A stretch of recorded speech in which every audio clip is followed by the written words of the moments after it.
Hello and welcome to Talking Points. I'm Dave Kelly, Director of Advanced Media Production at Cal State Long Beach. Today we're going to talk about insurance. We all have it, but why do we need it? And how does the insurance business actually work? We'll answer those questions and more today. My guest today is Delia Fernandez. Ms. Fernandez is a fee-only certified financial planner and investment advisor in Los Alamitos.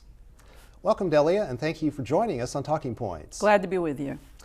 Well, when we talk about insurance, in today's world, virtually everybody has insurance for one reason or another, usually multiple policies for different things. We have insurance mainly because we want to protect assets such as cars, houses, boats, or something smaller like a jewelry collection, for example.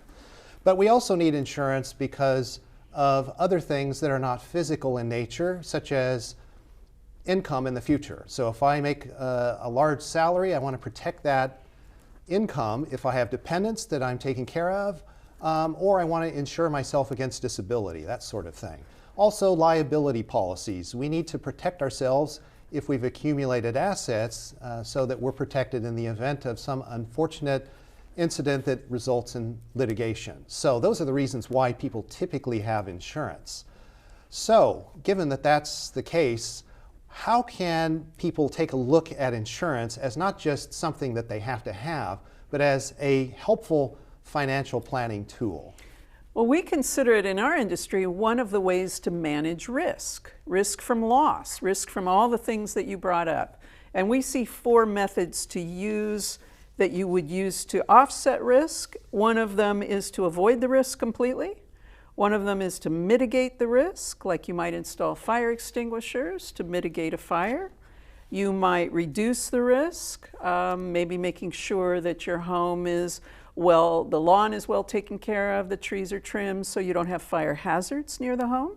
Your car is in good shape, and then you've mentioned insurance, which is the fourth way to manage risk, which is you offset it by handing it off to an insurance company. Well, you've talked about risk management, or risk aversion is another way of looking at it. Yes. That's obviously really important. So there are really 2 points that are critical to this conversation. The first point is that everything in our lives seems to have some sort of financial value. So we can talk about the physical things like the houses and the cars, and I mentioned the jewelry collection and things of that nature, but also the other things in our lives that aren't physical, but they represent future prosperity or future earnings. And so you want to protect against that as well. So in terms of risk management, we're really playing defense. We're playing defense against loss, damage, destruction, or death. And so in that process of playing defense, we have the risk management, risk aversion, and so on. So in terms of risk management, how can people, you've mentioned some things already, but how can we become our own first line of defense, where insurance becomes the last line of defense, so that we only have to rely on insurance in the case of a real disaster and everything else fails? So if we are our own risk managers, are we going to save a lot of money that way? Well, I think you will, but it might involve saving money to make sure that you don't have to turn to an insurance company every time you have a problem. So if you're afraid of being laid off or becoming disabled, you might want to have a bigger savings account, right? If you're afraid of having a health incident, you might take better care of your health. If you're afraid of a fire, as I mentioned, you might want to take care of those fire preventative techniques, or making sure that there's not a lot of loose leaves and other debris around the house that would catch fire. So there's a lot that we can do to manage risk ahead of time and to look forward and make sure that we don't fall into those risk categories. And let's be a safe driver. Let's not drink and drive. Let's not take drugs and drive. Let's do all those things that just make sense and that our parents always told us to do. So common sense is the first resource that we should look to.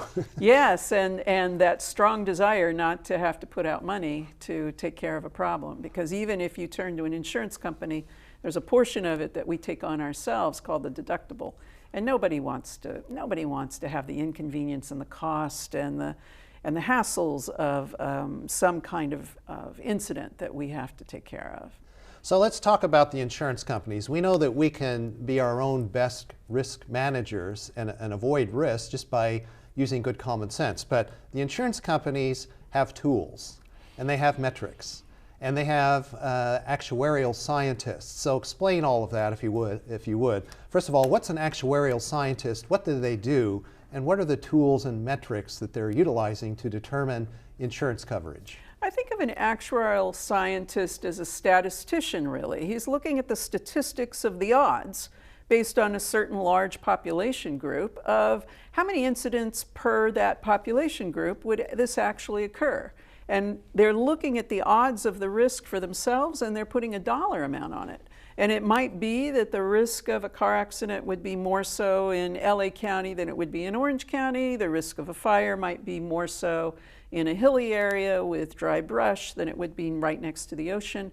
And they price their insurance accordingly because they want to make a profit. So they want to make sure that they're padding it for getting paid just enough and more so that they cover the risk and make a profit on top of it.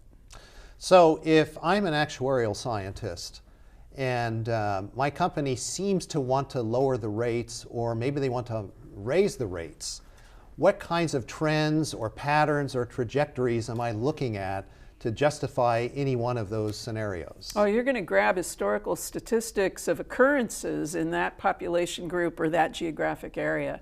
You're going to look up weather patterns, accident patterns, statistics on disability and death. You're going to pull all those statistics together by certain time frames, and you're going to determine by zip code what the likelihood is of that continuing to occur. You might be looking at weather patterns. It's amazing what those actuarial scientists have to take a look at. But they will take a look at those data, apply it to the instances that they're trying to cover for their insurance company, and make sure that they can hone in on what the likelihood is of those occurrences so that they can set their insurance prices accordingly. And I think you've mentioned this already, but risk pool, that's the number of people that are being covered. Absolutely. That's the pool. Absolutely. And the more people you have in that risk tool, the more diversified the group, the more you've spread out that risk. So the larger risk pool, like if I worked for a major Fortune 100 company, then the less likelihood it is that any one person in that risk pool would have an occurrence that the insurance company would have to cover. So much better to be part of a larger risk pool than it is to be of a smaller risk pool, because then you're taking on the risk of very few people, and it's very likely that your fees are going to go up for your insurance, your premiums are going to go up, and the insurance company doesn't like it because it's more likely they're going to have to cover a claim. Well, in that case, it would stand to reason that the larger the risk pool, the lower the premiums would be, right? Yeah, we hope, yes, unless the risk pool is a high risk pool. And it used to be that insurance companies would do that with health insurance before we have the health insurance plan that we have now, is that if your health was at a certain level, that you had several instances of problems, you wouldn't get regular health insurance on your own. I mean, you could get it through a group plan through your employer, but if you were trying to get it on your own, some states would kick you into a high-risk pool for health insurance, and it would be very costly. So, since we're concerned about costs and money, how do the insurance companies make their money? What's in it for them? Boy, sometimes I think the insurance industry is the best business in the world to be in, because they get paid ahead of time for a service that they may never have to provide. They get paid premiums before you ever have a car accident, and you may never have a car accident, so they may never have to pay out a claim. What a great business. If they calculate it correctly, they're making money. So that goes back to the actuarial scientists. They better know their stuff. Absolutely. They've got to know their stuff, and then the insurance company takes in the premium dollars, they invest it, and they make money off of their investments, and they just figure, they should be able to figure statistically how likely it is that they have to pay out a claim. And so if I'm wanting to be with the largest risk pool possible to lower my premiums, wouldn't I always want to go with a very large company? Well, it could be, but you have to think too about what you're insuring, because it might be that if you're insuring something very special and unique, you might not even be able to go to a regular insurance company. You might have to go to Lloyd's of London, for example.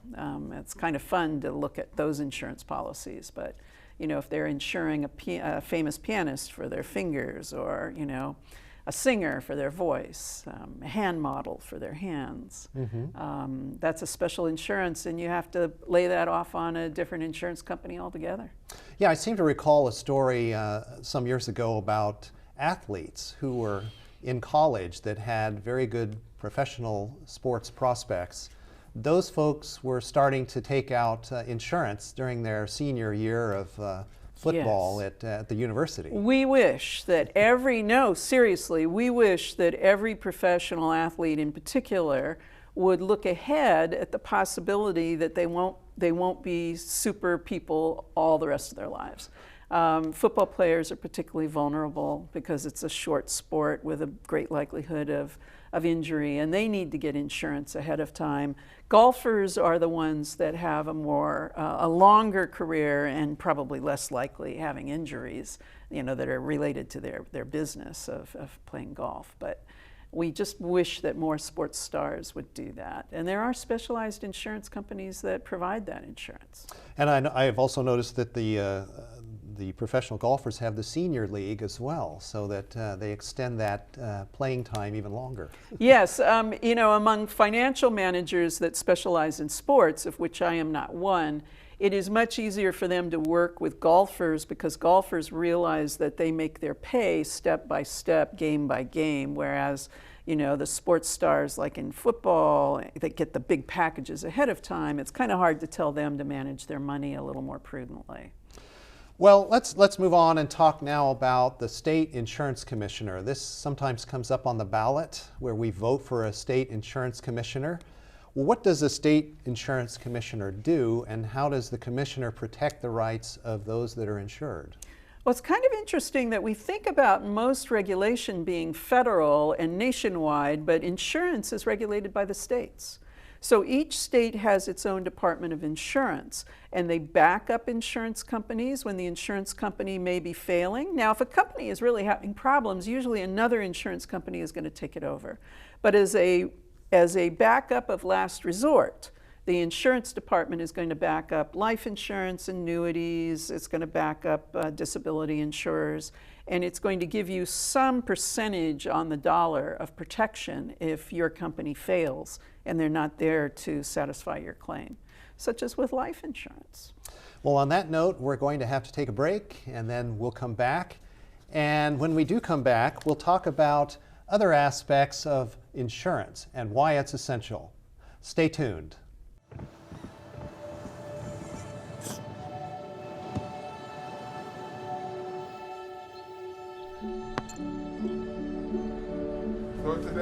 I don't remember how it started.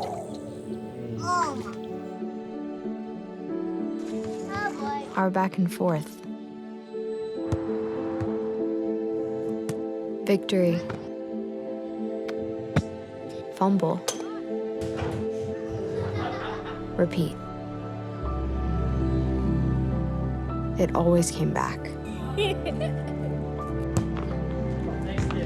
Dad! Okay, here we go, throw it! Yeah. You probably don't remember what you told me, That was perfect. but I heard every word. Nice.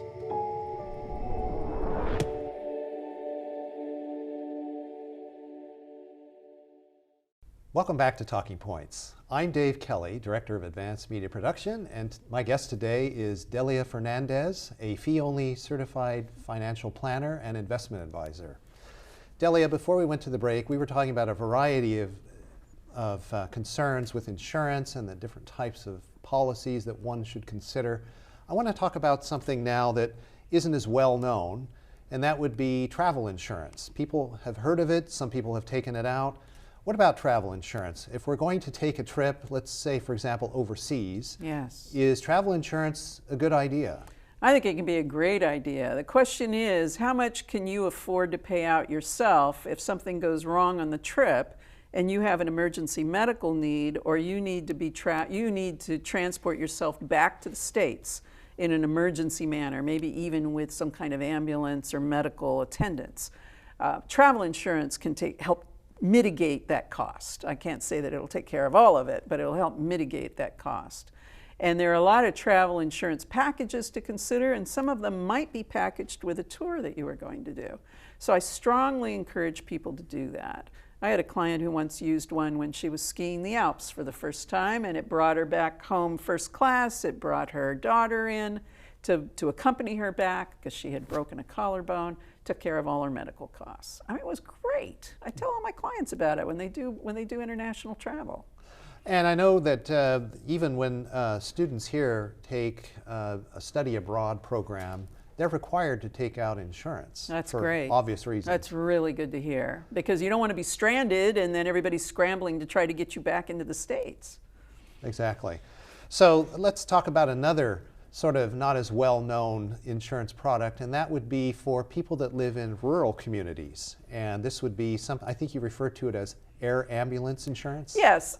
I have family who live in more rural areas, and they're not close to a big city where they have the big hospitals. So if they have a major medical incident, they need to meet people down at the road, and the helicopter picks them up and flies them to the hospital that otherwise would be a 90-minute drive. So this kind of rural ambulance is very fast, very expedient, and the people who live in that area know that they need to have it. That's something that you need to do. You can't just drive off the mountain and take yourself to the hospital for 40 minutes. That's not going to work. So that leads to another issue in terms of retirement planning. So when people retire, oftentimes people have this sort of idyllic vision of living in the wilderness or living at the top of a mountain or out in the desert somewhere to get away from it all. But maybe it's not such a great idea if one thinks about these sorts of issues, access to hospitals and doctors, also any other kind of services that they might need. So as a risk management sort of philosophy, how should people look at retirement and where they live? They need to look at some kind of compromise, because a lot of my clients will say, I'm getting out of the noisy city with all this traffic, and they want to move to a community that is quieter. But you want to live where the doctors want to live. You want to live where there's going to be medical assistance. There are a lot of articles in the press that will talk about, well, first I went to this retirement community that was 2 hours away from the big city, and that was good for the first 10 years of my retirement. But then when we started having medical issues, well, darn, we had to move back towards where the hospitals were. It was more convenient. We were closer to all the amenities and services that we needed. And it's something that you have to think through for your retirement. Or you have to plan, if I'm fortunate enough that the first part of my retirement, I'm going to get to go to some place that's a little more bucolic. After that, we've got to get closer to the hospitals and the doctors, because it's going to be a reality. It just is. So on that note, if we're talking about retirement planning and insurance, there's a concept known as annuities. Yes. That is always based on insurance products. And so what are annuities, and why would one invest in an annuity, and what are the benefits of it? Well, at its very basic level, an annuity can be a series of payments, kind of like a build-your-own pension. If you don't have a pension, you may have Social Security, but you may not have a pension. It is a way to offset some of the risk of managing your own money for your future needs by giving it to an insurance company, and they literally give it back to you with interest. So it seems a little crazy, but it makes people very happy who are of a certain risk level and tolerance. They may not want a lot of risk in their retirement, and they want to make sure, it's just logical, to have your basic expenses covered by dependable, reliable income. And at its very fundamental, that's what an annuity does. There are a lot of different types of annuities, but a basic annuity is you give your money to the insurance company, and sooner or later they start paying it back to you as a regular income over your lifetime or that of you and your spouse's lifetime. And so if we're comparing that to life insurance policies, life insurance policies can have related provisions. Now, if we're talking about whole life insurance or universal life insurance, that may have some of those cash value aspects associated with it versus term life insurance. So explain to us, if you will, what's the difference between whole life or universal life versus term life insurance? Well, you've done the right thing by separating them out between term insurance, which is just for a period of years. Some of us like to talk about that as pure insurance. and you cover what the risk is for the period of time that you need it. So that could be, my kids are going to graduate in 20 years, and I want a 20-year life term, term life policy that's going to cover me in case something happens and I can't be there for them. A cash value policy is more expensive because you are paying not only for the insurance that you paid for in the term policy, but on top of that, you're paying for a savings account or investment account. Now, a lot of us are purists and say you buy life insurance for the life insurance need and you invest the rest somewhere else. But some people like cash value policies because a lot of times they will go for longer than maybe the 30-year term or 35-year term that you'd see on a pure term policy. And there's some intricacies to it. You can take a universal life policy and fund it just enough so that it lasts maybe 90 years, but it doesn't build up any cash value. So it gets complicated. I have to say, though, when I see people who really need life insurance, they're typically young and they need the most bang for their buck, the most coverage for their dollar, and I'm really moving them towards a term policy if it fits their time frame. All right, well, let's talk about basic insurance needs that we have, such as car insurance, house insurance, other kinds of insurance that would be related to insuring property. There are people that are interested in insurance hopping, in other words, shopping and hopping. So maybe they get a different insurance policy every year because they found a better deal. And they might save some money, but in the long term, do they really save that much money by doing insurance hopping? Or are there some advantages to staying with one company for a long time? There typically are some loyalty advantages to staying with one company because they say, oh, you've been a customer for X number of years and you've got good driver discount, and for you, I mean, they want you to stay with them because it costs them money to bring in new clients. But you may also find that it makes sense to put together and aggregate all of your insurance in one company because as you grow older and we hope you build wealth, now you need not only auto and homeowners insurance, but you need supplemental liability policies, a personal liability umbrella policy. And companies typically bundle those in a package of 3. So they're going to look more favorably on the client that aggregates more insurance with them. But it doesn't hurt to shop. It does not hurt to compare. And I just wish more people paid more attention to their auto and their homeowners policies because they build wealth and they have a 20-year-old's insurance and they're 45. And they have no way of really covering what they own because they just haven't kept up with it. Well, let's talk about deductibles because with all insurance products, there's a deductible. We know that with cars, it's typically $500 or $1,000 or some variation in there. The larger the deductible, the lower the premium, obviously. So it means you're taking on more of the expense of the accident that you may have in the future. So, but as your car gets older, maybe you don't want to repair it if it gets seriously banged up. Maybe its time has come and you're just using it until you finally use it and drive it into the ground. But that being the case, how do we play the deductible game in the way that's most advantageous to us, where we save the most money? How would you sort of leverage that? You know, I actually like clients to talk to their agents because their agents will often give you, here's the sweet spot. You know, maybe that $500 deductible gives you a good cut in premium. You ask them, what will $1,000 give me? Well, it'll save you $2. Well, I don't know. You know, that doesn't sound like a good deal. But I do encourage my clients to talk to their insurance agents, and you can hear them on the phone, you know, clicking and doing the calculations, and, oh, that'll save you this, and if you do this, it'll save you that. So obviously the deductible is you retaining the risk, some portion of that risk of the accident or the collision, but it might be that the insurance company doesn't give you that much more of a savings if you raise your deductible. So I always check. Well, that's good advice because I know I've had those conversations with insurance agents where they say, well, you'll save $3, but what you're risking is a lot more than $3. Yeah. So I understand exactly what you're saying about that. Okay, so as people mature in life, you've already mentioned this, that they start out paying a certain amount of insurance for car insurance when they're 20 years old or 25 years old.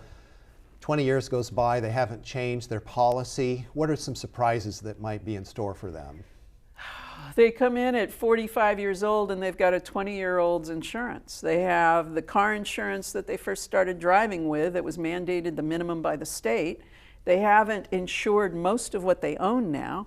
And their homeowner's insurance is also for some beginner homeowner. It is the one area where I think people most neglect is that they don't regularly review the liability coverage on their home and auto. They don't take a look at the components of their homeowner's insurance. I've been a volunteer for people who have lost homes in fires in California and other states who have been underinsured, and it's really heartbreaking because it's not a real exciting thing to do, is to pull out your declaration pages for your auto and your homeowners and think about your coverage. Of course, you should be going to your agent and getting advice, and I think too few people turn to their agent and do a review of their insurance. You know, I don't sell insurance, and I think it's a really valuable part of your financial plan. All right, well, let's talk about whether people buy too much insurance. We'll go to the other extreme. Have you ever seen a case where someone is spending too much for insurance based on what they have at risk? And how would you know that when looking at that? I think people don't take a comprehensive look sometimes at their insurance. So I've seen people come in and they've got a cancer policy, and maybe if they had a stroke or if they were hospitalized, and really they're not taking a good look at whether they have adequate disability insurance and life insurance and health insurance. They're picking up these policies bit by bit, doing things piecemeal instead of having a comprehensive plan. They should talk to an advisor, they should talk to an insurance expert, not necessarily the one who's selling them the piecemeal plans. But some people get comfort from that. You know, my mother had a heart attack, and so I want heart attack insurance. Or my parent had a stroke and I want insurance against a stroke, where they might be better off with a more comprehensive plan. So they're spending too much for too little. They don't realize it's too little coverage, but they're spending too much for too little. Or sometimes people will pick up insurance at their credit unions. I love credit unions, but they'll pick up a cheap life insurance policy that they don't read the small print, and they don't realize it only covers them for accidental death and dismemberment and disability. And they're not covered in case they become ill. Well, that's no good, because the majority of disabilities can come about due to illness, unless you're a really bad driver, all right? So they're not taking a look at that either.